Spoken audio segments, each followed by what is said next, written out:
Russia, mga sangkay, umaatras na po ba sa digmaan laban sa Ukraine?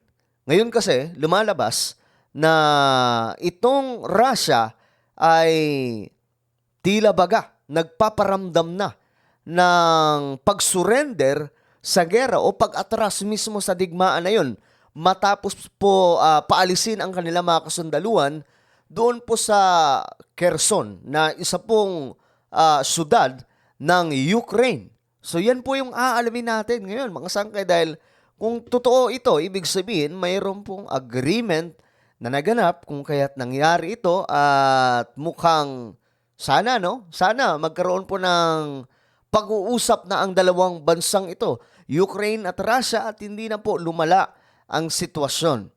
So alamin po natin pero bago po tayo magpatuloy, sabay-sabay nyo pong i-like ang ating video ngayon. Ito mismo, itong napapanood nyo ngayon, napakadali lang naman po niya, no? Nasa ibaba lang, may nakaganon po, yan po yung pipindutin nyo.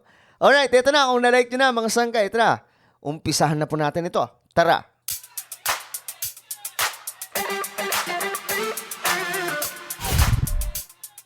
So may mga analyst na nagsasabi na tila baga itong pagpaatras ng Russia sa kanilang mga kasundaluhan ay tila baga pagpapahiwatig. Doon po ito sa isang malaking syudad ng Ukraine. Pagpapahiwatig daw ito mga sangkay na sila siguro ay hindi napapalag sa gera na ito. Well, alamin po natin mula po sa balitang ito. Russia has ordered its troops to withdraw from the strategic city of Kherson in southern Ukraine. Yan. Kherson was the first major city to fall after the Russian invasion and was the Ito daw po yung major city. Pero hindi ko alam kung natalo sila dito o talagang pinaatras lamang po ng Russia. Dahil ang Russia, ang sinasabi, pinaatras nila. Pero ang sinasabi naman po ng Ukraine, nanalo yung Ukraine laban sa Russia doon po sa mismong lugar na pinagkukumpulan ng mga sundalo ni Vladimir Putin. the only regional capital under Russian control. The O, move diba? Kontrolado ang lugar na yan ng Russia, pero bakit po sila umatras? is being called a major setback for Moscow, with some analysts saying it Diba? Major setback. could be a turning point in the war. Kyiv, however, is urging caution. Russia's commander in Ukraine So yan po yung commander ng Russia pagdating po sa digmaan na ito. announces a retreat in a military briefing on state TV, arguing it is no longer possible to keep supplying the city. Hindi na daw po sila magsusupply sa syudad na ito. This is a very difficult decision, but we will be saving the lives of our servicemen and the combat capability of our troops. So ang sinasabi ng Russia ito ay para sa mga buhay ng kanilang mga kasundaluhan na kahit papano mailigtas o maisalba po nila. So ano ba 'yon?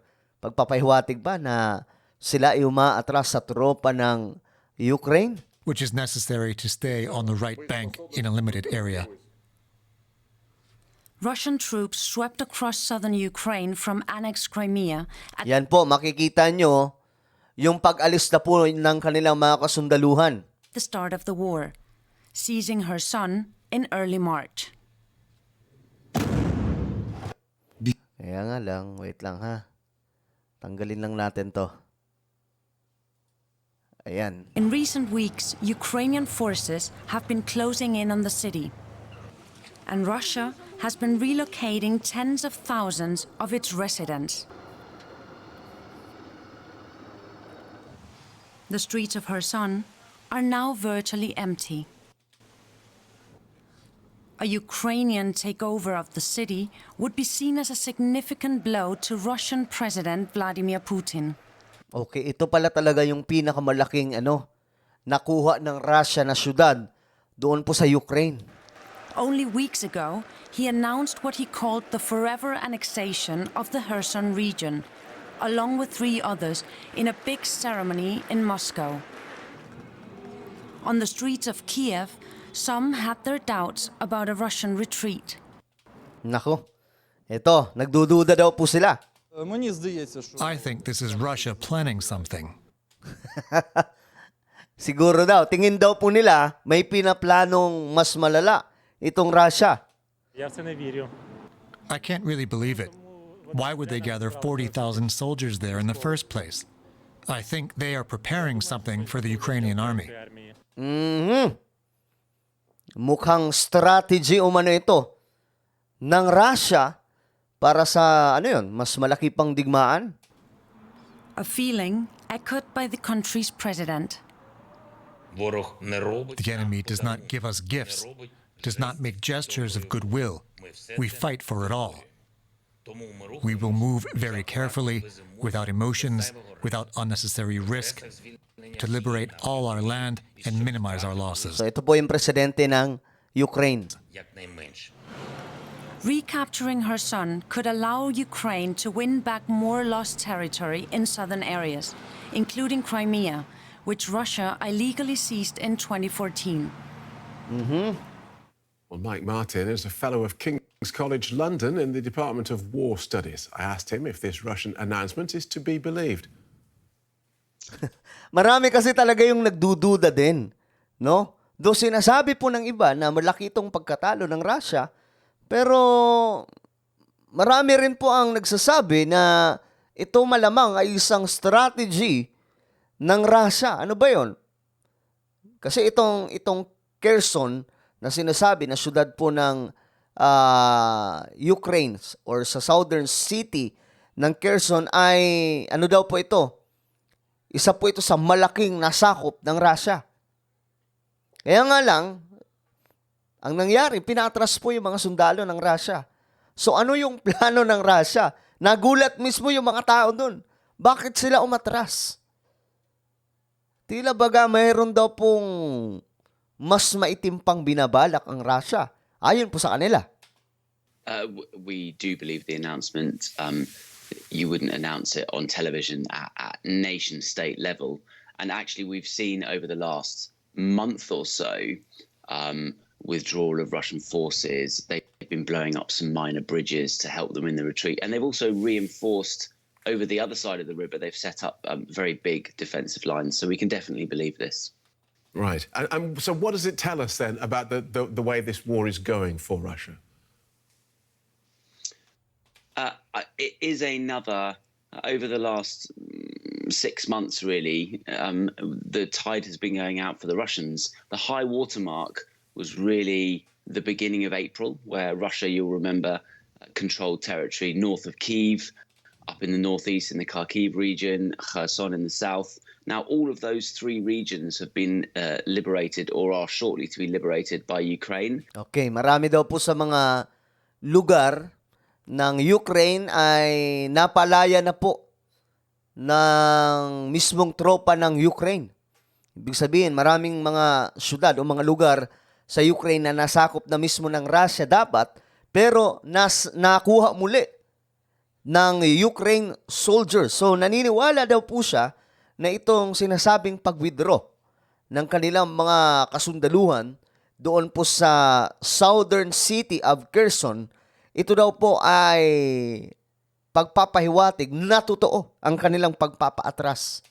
And so, really, the amount of territory controlled by Ukraine, if we take that as a metric of success, Yeah, kita mo? has gone up and up and up, and the amount controlled by Russia has gone down and down and down. Nakikita daw po natin, mga sangkay, na ang Ukraine ay patuloy na nananalo at ang Russia ay patuloy na natatalo. Why make this announcement on national television? Why not, if you're going to withdraw, just withdraw and keep it quiet? Diba? Nag-withdraw sila tapos wala na po silang sinabi. Yun lang. Nag-withdraw sila, sinabi na kailangan nilang maprotektahan yung defensive line ng Russia. But after that, wala na pong update. I mean, that's a very good question. I suspect it's quite interesting that President Putin wasn't in the announcement. And so I suspect that... O, diba? Wala daw doon si Putin nung in-announce ito. because it's inevitable that Russia had to withdraw, and as I said, we've been seeing this happen over the last 6 weeks or 2 months. Getting the military to announce it in this kind of slightly weird briefing from the senior general to the defense minister, I think is a way of making it clear who's responsible for the retreat, and President Putin wants it to be clear that it's not him. So ang sabi po niya, ang tingin niya, kaya wala daw po doon si Putin nung in-announce ito para po makita ng mga tao na ang responsible, no, ang utak ng pagpapaatras na nakakita ng kung ano man ang gustong mangyari nito mga kasundaluhan ng Russia ay itong mga top generals sa gerang ito, at wala pong kinalaman sa desisyon si Putin. Parang ganun po yung dating. Pero siya po yung presidente, di ba? So what happens next then? Russia withdraws south from Kherson across the Dnipro River. Ukraine moves forwards, and then what? Tries to press on with the momentum behind it, while Russia does what? Yan. Magandang tanong to, mga sangkay. Oh, wait lang. Tanggalin lang natin to. Ay, nako. Ayan.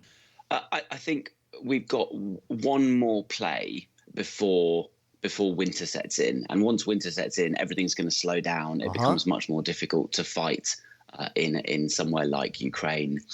I think Ukraine has two options really. One is to press forward, as you say, and take this particular piece of land on the right bank of the river. It will do that very, very slowly and very, very carefully, because inevitably Russia will have booby-trapped things and left stay-behind parties and all the rest of it. But Ukraine also has another option. If Russia's pulled out of this area, why not strike in another area of the country? And we've seen this actually consistently from Ukraine. They offer up an assault in one area, and then they drive through an attack in another area. So I wouldn't be surprised if over the next 2 weeks, or certainly before Christmas, we see an assault from the Ukrainians in another area. Thank you for that. Very clear. Okay. Well, yun po yung opinion nila, mga sangkay, na itong pagpapaatras ng Russia ay isa pong malaking tagumpay ng Ukraine. At mas mapapatunayan daw po yan, mga sangkay, kung sa mga susunod na linggo o mga araw, lulusubin din po ng Ukraine soldiers yung iba pang mga kakaunting lugar na nasasakop umano ng Russia doon mismo sa loob ng teritoryo ng Ukraine. Pero tingin nyo lang, mga sangkay, para po sa inyo, kayo mismo ang tatanungin ko, tingin nyo ba talo talaga yung Russia dito ng Ukraine? O baka may binabalak po itong si Putin o yung kanilang mga general? Remember, yung announcement, wala po si Putin doon. Mga general lamang po niya, mga leader lamang po ng forces ng Russia. So, tingin nyo ba may pinaplano dito ang Russia, o talagang totoong natatalo na sila sa gera? So, i-comment nyo po sa ibaba, okay, para mapag-usapan ng maraming solid sangka ito sa mismong comment section. So, ako na po ay magpapaalam. Hanggang sa muli, this is me, Sangkay Janjan. Palagi niyo pong tatandaan that Jesus loves you. God bless everyone.